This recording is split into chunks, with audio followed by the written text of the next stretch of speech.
There's a possibility.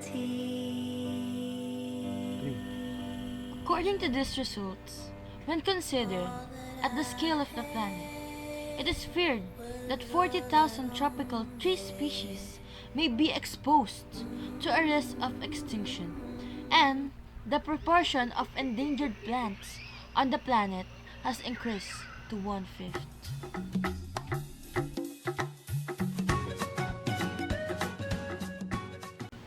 1 to 2 tree species could disappear due to extinction.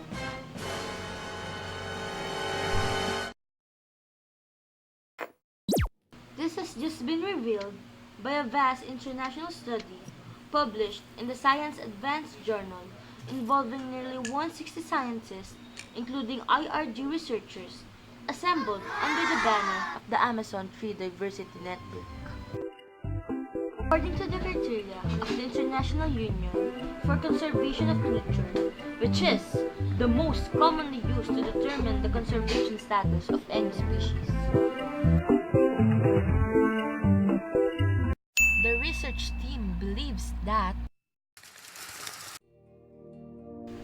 36 to 57 Amazonian tree species are threatened with extinction. That is up to 8,700 species, including the famous Brazilian walnut, which has significant economic implications for the countries of the region.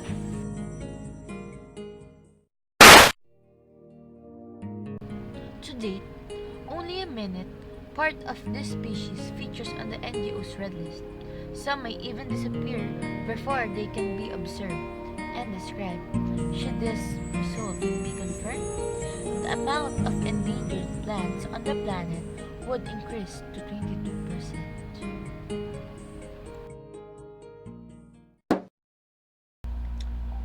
In 2013, the research team had already published the first inventory of Amazonian basin trees in the Science Journal.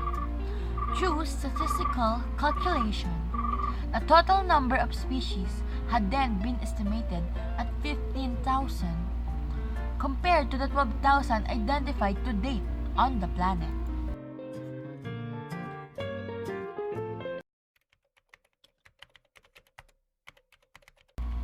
This initial inventory also helped assess the distribution area and number of individuals per species. In the new study, the researchers modeled the variation in the population sizes of each species based on the different deforestation scenarios identified.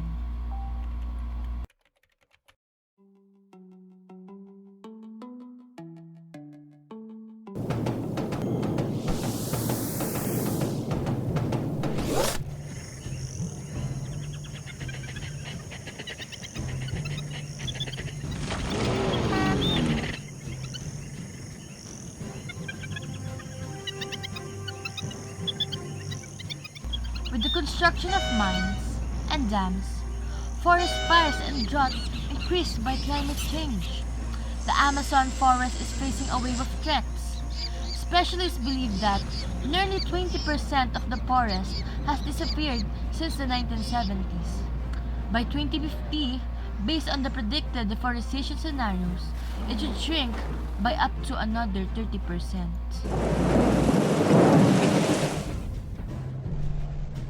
In the best case scenarios, in which protected areas would contribute to the preservation of the vegetation, the surface area of the forest will still be reduced by 10%.